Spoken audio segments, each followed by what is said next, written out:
The problem is I'm 6'5" and I have a loud voice that intimidates people.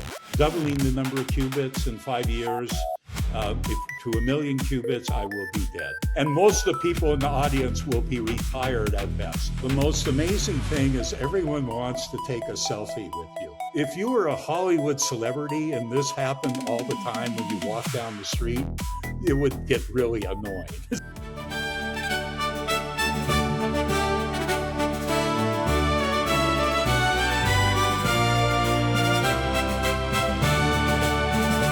So in grad school, what happened is I had listened to Anthony Leggett's talks on why you want to look for macroscopic quantum phenomenon and how the Josephson junction system is good. And, I joined John Clark's lab because he was looking at quantum noise in these electronic devices. So I was already thinking this is interesting. And I was just really enthralled by that. And of course, I talked to John Clark, and when Michelle was there, talked to him about that. But to me, that was the most interesting experiment around. And I still don't understand why there weren't 5 or 10 or 15 other groups working on this at the time. Because to me, it was by far the most fascinating experiment out there. It was basic physics, a basic question, but also just the challenge of figuring out what the physics of this device was.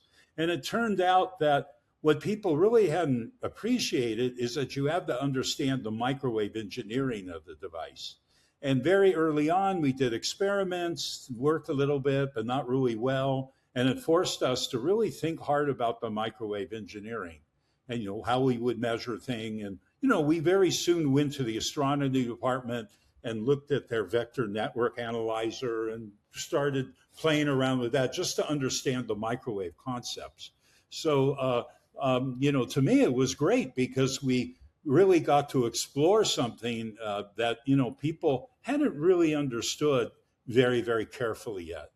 And the microwave engineering part, the microwave filtering part were key ideas that enabled us to do the experiment, and we just had to invent that technology. We built it in a microwave compatible way. So just to give you an example, I machined the parts, for the experiment. We needed to have coaxial cable that would work at very low temperatures, so I built my own out of copper nickel capillary and Teflon spaghetti. And, we found some attenuators and other parts, so we bought commercial parts, but we just had to, figure out things on our own at the very early stage. And, that, of course, was fun for me. As a graduate student, that's great. You're doing, new things. This is what's great. And I would say that was great back then. There was an experiment that we could do with a couple of people with, modest resources. But, at the time, it was really pushing things. And of course, it's different now, but there are some new physics where people are doing smaller scale experiments. It just depends. That was really nice because 3 people could do that experiment. We were working with some other people from Saclay who were very instrumental. I got to be involved on every part of the experiment. This is kind of amazing. It's something I found appealing about condensed matter physics, is that you could still contribute in that way. What happened is we got the experiment to work, but I think we also laid kind of the intellectual or technological foundation from microwaves. And then people were able to do other experiments, really beautiful. And then a whole field of people started getting interested in that, and we learned from each other. There's a lot of technology we had to develop to get it to the point where we're at today. And what I liked is that the different groups tended to do different things. And it's not like we were trying to beat someone else by a month to publish something. We're all doing our things. And that made it very powerful because we were to explore. And then, obviously the good ideas got repeated and expanded upon. That's how things work. But yeah, it took decades to really get to the level of sophistication. And it was not clear in the beginning that you could make qubits with such long memory times that they have now. That came kind of in steps. And every time, it was kind of surprising. It's like, oh my God, yeah, it really works. This episode is brought to you by Applied Materials. We are the leader in materials engineering solutions that are at the foundation of virtually every new semiconductor and advanced display in the world. The technology we create is essential to advancing AI and accelerating the commercialization of next-generation chips. At Applied Materials, we push the boundaries of science and engineering to deliver material innovation that changes the world. And then we developed models for what was going on, and that helped us do even more. How do you describe quantum mechanics in terms of a microwave language? Okay, and what are all the important aspects of it?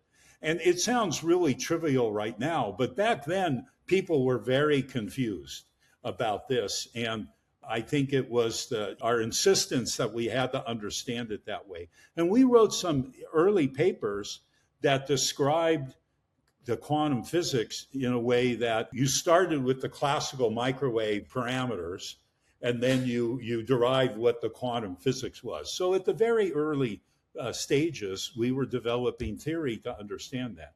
And of course, there's technology and lots of other things you had to do. They talk about how we're used to building quantum systems from protons, electrons, neutrons, atoms, molecules, things. And here we build a quantum system out of capacitors, inductors, and transmission lines and Josephson junctions.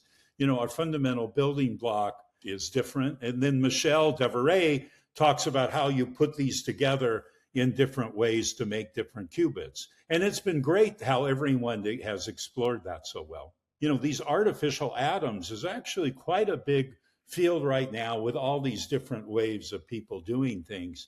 And that's been great in the career to see where, we started with something really pretty simple and how, people have developed that over and over the years. It's a beautiful field that way to see all the clever things people have done. When I was writing my thesis, I came down to Santa Barbara for a symposium on macroscopic quantum tunneling. But the last speaker was Richard Feynman talking about quantum computing. So, obviously some people had put that together, back then that maybe we could do that. It was a totally interesting, talk that he gave. I'm going to say it's not like I understood everything he said. It was still a little bit early in the whole concept. But what I remember most vividly is that afterwards he was just mobbed by everyone asking questions. One of the hardest things in science is to ask a good question. Right. Sometimes that's the most difficult thing. Well, he had certainly asked a good question. Okay. And everyone thought it was fascinating to think about how to apply the ideas of computing to quantum and how to merge these together. And at that time, he was doing it. Other people were doing it. There's a lot of development of the ideas from, let's say, 85 to 90, where people really started thinking about the algorithm. And, of course, soon after that, there was funding available for doing experiments, too. So, this progressed really nicely. But that's how I first learned about it. It was clear from the very beginning, this was totally fascinating. And for me, just computing is such a powerful part of our lives. And, you look at AI now, but just in general, what we're doing right here, if you can possibly do computing in a new and more powerful way, that's just so intrinsically interesting. And it's taken many decades to develop it, both theoretically and experimentally, as to what something is practical. Because in the beginning, it wasn't very clear, exactly how you would do that. For me, it was kind of in the late 2000s that I started to understand what a general purpose quantum computer would look like. And that really changed, my direction and my understanding of what we needed to do. There are things you can do right now with the quantum computer, even though they're noisy, and there's very interesting science, lots of papers. This is great. Okay. But in terms of, more practical applications, you're talking more about a general purpose quantum computer that can run deep algorithms on lots of qubits. And, that's hard because you have to error correction, build a big machine. But what's been happening recently is people have understood how to more efficiently encode the algorithms and do everything, so that it turns out that the encryption issue is kind of the easiest big problem to do. There have been some really nice papers recently talking about that and how you might actually go about doing it. So what I've been saying is there's been enough progress and enough excitement in the field that one should think that. This episode is also brought to you by Keysight. Keysight's PXI-based systems deliver high-performance, modular control and measurement for advanced quantum and RF applications. With tightly integrated hardware and software, they enable precise qubit control, faster experimentation, and scalable system design. With Keysight's quantum benchmark software, teams can diagnose noise, track gate fidelity, and uncover hidden error sources like crosstalk, turning complex quantum behavior into actionable insights. The RSA can be broken, maybe elliptic curve coding, which is what Bitcoin is based on, can be broken in the 5 to 10 year time frame. Now, I think it's actually going to take longer. I think it's harder than we think. I've been doing this for a long time. I think it's harder, but I think it's possible because people have, a lot of ideas, a lot of progress getting made. And if you actually build a quantum computer and it can break those, that's a big deal. So mostly I'm saying this is to people, take it seriously that you have to replace this with quantum resistant codes and security. And it exists. People know what to do. And, 5 or 10 years away, that's fine. But, it's time to work on it now. So, for example, Google has a very nice theory paper, a month or two old, talking about this. That's very clearly written so people can understand that. And then Google is making a commitment to go to quantum safe encryption by the end of by 2029, I believe. And I'm actually happy because my son, who works as software engineer at Google, is working on that project. So that's really good to see that they're taking it seriously. And I applaud Google for kind of being ahead of the game here. They have a quantum program. They know about it. They're a very good theory group. So they're really trying to do something here, which I think is good. They're kind of the pathfinder for, what I hope is a lot of other companies doing the same. And, they're continuing on the program to make a general purpose error-corrected quantum computing. They're making steady progress. What I would say, though, is if you look at, let's say, the 6 years since then, they've gone from 53 qubits to 100 or 200 qubits. So they're making progress. Qubits are better. But my statement is the progress is pretty slow. Okay, doubling the number of qubits in 5 years, if to 1 million qubits, I will be dead. Okay, that's what I say in my talks. And most of the people in the audience will be retired at best. It's too slow. So that's what we're doing in our company, is trying to figure out a way that we can scale up more rapidly. Okay, we're making progress. It's just too slow. And let's think about doing it a different way. And I talk about that. And it's really different than what people are doing. And a lot of people might question whether it's going to work, and that's fine. I understand. I've been doing this long enough to think that it will work, but okay, we have demonstrated it, and it's hard. We're trying to make the qubits in a totally different way. So we're really working hard on the hardware. And as a small startup company, you have to compete against IBM, Google, Rigetti, IQM, other people. So we're trying to do something different and unique. And I actually happen to believe is essential for the field. Not everyone doesn't believe that. That's fine. But, that's what we're trying to do. We use classical computers for designing things all the time. Electronics, our kitchen, okay, when we remodeled it, you name it. And if we can use a quantum computer to simulate, atoms and molecules and materials to make better materials, that could make a huge difference to humanity, right? And especially overcoming, there's scarce materials out there. Maybe, you can invent something so you don't use as scarce materials, or it's more ecological to mine and refine and use. Physical qubits, you put together physical qubits in some error-corrected architecture, and then you make one logical qubits out of many, many physical qubits. And that logical qubits has much lower error rate, provided you do many things correctly. And then those logical qubits you can use to do a complex calculation. But for example, you take your hard drive right now, the raw bits of the hard drive have a lot of errors into it. and they encode one bit into many physical bits on the hard drive, and they do error correction to store your data accurately.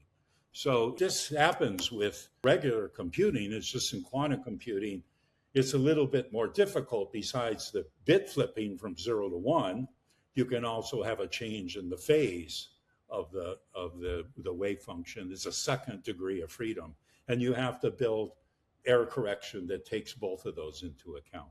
There's something interesting that happens in quantum computing.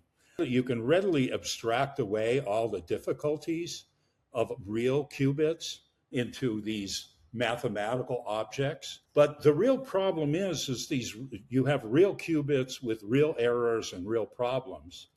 And on the experimental side, you have to, really pay attention to that and to realize that I call they're paper qubits, okay, where everything works perfectly. Real qubits are different than paper qubits. But the paper qubits are good because on the high end, the mathematicians and theoreticians can, develop ideas to make the whole computer to work. But at the low end, you just have to realize that things are not perfect. And you have to look for all the mechanisms that could, cause things not to work right. First of all, the most amazing thing is everyone wants to take a selfie with you, okay? Which is very curious to be a celebrity. And for to say I met someone.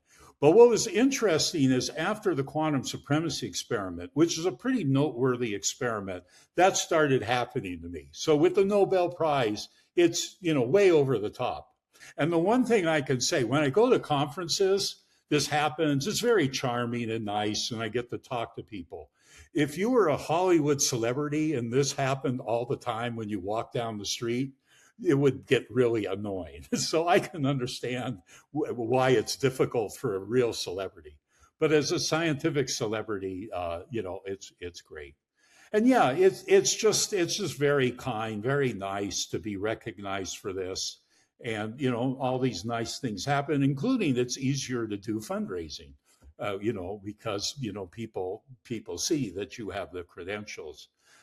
So yeah, that's all very nice. I got a taste of what that was like for that experiment. It was a very noteworthy experiment. In fact, more noteworthy than the experiment I did in 1985. I mean, that's because there's so many people trying to build a quantum computer, and the quantum supremacy experiment, showed that you can do a powerful quantum computing, which was a big step for the field. The awards are nice, but I do physics for the joy of discovery, figuring things out, writing papers, giving talks, and just advancing the field. Okay. The interesting thing about the Nobel Prize is you become a science diplomat. And in fact, the Nobel Week, they have you doing a bunch of things, and that's kind of training you to be a diplomat.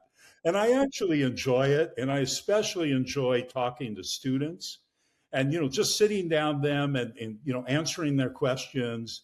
And, what is it like to do a big experiment or discover something, and try to encourage them to think in that way. And so that's really fantastic that I have that opportunity. And given that I have a little bit more entrepreneurial and business things too, then there's a lot of things to talk about with them. So yeah, that's great. I'm trying to be a good Nobel Prize winner and be a diplomat. I'm actually going to Europe in a couple of weeks to a couple events where that's going to happen, and I'm looking forward to that. When I left Google, I kind of left this freight train that was barreling down the tracks, producing lots of paper and lots of things. So that was really difficult. And since then, I published a few papers, but doing things mostly quietly because we have a company. So in terms of giving new talks and the like, that has gone down. But I know internally we've been discovering a lot of ideas, and I'm really enjoying that. And also, you have your own company, you set your own company culture, and I feel very comfortable with all the people I'm working with. They just have their hearts in it in the right way that I really enjoy. And in the end, that's what matters. But I'm just be honest, it is hard because at Google, I was with a big group. We're making a lot of progress, doing a lot of things, and I just had to leave that. And that was hard. It still bothers me, but okay, it was the right thing to do. Everyone knows the pros and cons of working for a big company. And I'm going to say that at Google, there is a lot of politics. And, I don't think about politics. I don't play politics. I don't do that stuff. And, it was just, I just didn't fit in at the end because I didn't do what you were supposed to do. And in the end, first I had 1 over N authority of the group, and then I had negative authority. And so, what's the point of them paying you well when no one's listening to you? Whereas when you have your own company and you work with good people, then you're talking about that, and you're making good decisions and moving forward. We don't have as much money, so it's very hard to make a broad progress in it. But we're really working hard on the fabrication and have some good ideas. And again, working with really great people. This is just amazing. We've had some new hires lately, really experienced people in semiconductors that making the world a difference. There are many aspects to building it that's hard. And our company is going to collaborate with people to make that happen. But yeah, our company is focusing on the fabrication end and how to fabricate them well, and also fabricate that so it can scale very well. In the same way that you can print, wafer upon wafer of integrated circuits to build big data centers, the same thing we want to do with the qubits and use all of that technology to put it together in a more efficient way. We have to bring down the cost. If you were to build a superconducting quantum computer right now with the technology, it's going to cost you tens of billions of dollars if you're lucky, okay? And we need to bring that price down, okay? In the end, that's what we have to do. That's what we're working on. But at the same time, you have to get it to work, right? So you can make it low cost, but if it doesn't work, then no one cares. So, those two things together, that's a big challenge. I would say it's been solved, but it doesn't mean it's been solved in an efficient way, in a way we can build it. So people are working on how to make the ratio of physical qubits to logical qubits better, to make the computer smaller, make it more reliable. So there's still a lot of work that has to be done. And then people are still looking at algorithms and looking for applications. So there's a lot of work on all different levels. But I would say since, let's say, 2010 or so, I've understood the basic concept. With the surface code, we wrote a paper on that. I understood the basic concept, and then I knew what we had to build in a directional sense. And then we're just refining that over time, as you normally do. I've actually retired from UC Santa Barbara, but I do Nobel things with them all the time. And I'm happy because, it was great working at Santa Barbara. I really loved them. But I just found that I had to focus myself on my company. That's all my time. So I'm happy working on that. For my career, I was at a US government lab, and then I went to academic, and I worked in a private company at Google, and now I'm doing the startup. So, I've had the full spectrum of different places to work in. And every time it's been enjoyable. And then every time it's like, well, maybe I can do a little better if I move on. I've learned things from every organization. And I really like the university because they let, basically at UC Santa Barbara, there's a bunch of excellent physicists there, and they're all busy on their own physics. So the amount of departmental politics was actually quite reasonable and low. And, you just went into work and did science and enjoyed being a physicist. It was great. I could have been happy at all the places. It's just that better opportunities came up over time. It's interesting to have your company to be an entrepreneur because the challenges are different. But then you're also working with a wide variety of business people and financial people, whatever, that makes it really interesting because I'm learning. Every job changed, I learned. And that's a good thing, especially when you're in retirement age. You keep too young to, keep pushing on these things. When I was working in Boulder, Colorado at NIST, I did think about starting a company making these quantum detectors. And I took a startup class and learned about that. And then I discovered that there wasn't big enough market in it to, to pay for all the research you needed. So, but it was good to do that, and that was great to help start that field with other people. And then quantum computer has turned out to be, way bigger field. And it was great to go to Google. I enjoyed that. I enjoyed seeing what a well-funded big company does. And until the quantum supremacy, that was really great. And but then it was like, well, that wasn't everything I wanted. The problem is I'm 6'5" and I have a loud voice that intimidates people. So uh, that actually has been a problem for me because people get very intimidated by me. And the real problem is people don't want to speak up when I say something, and you need the feedback in order to like test your ideas. So it's actually kind of negative in that way. um, and I'm going to say it's not like I can just say something and win an argument, because, and this has happened to us, our competitors go behind our back and talk to investors about how what we're doing doesn't make any sense, so they'll just do it behind your back. Okay.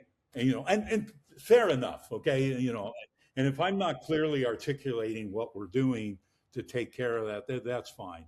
But yeah, it's kind of funny how that works. Okay. But it's okay in some sense. I think it's good because it keeps you from thinking too much of yourself. And that's why starting a company and going through all the difficulties of getting a company started, kind of keeps you young and keeps you, pushing hard, because it's easy just to coast at this point. That's not what I want to do. Let me tell you what's difficult about our company, okay? And that is I try to be really honest, okay? If I say we're going to do something, I talk about why and whatever. It's much better to raise money to say that you have some magic secret physics and you're going to be able to build a quantum computer way easier than everyone else, even though that's probably not true. Okay, so being honest, which is just the way I am, but I also think as a Nobel Prize winner, I have to be kind of careful about this. This makes your life harder, okay? But it just means that you have to, you have to have better ideas and work on it, and then that's okay.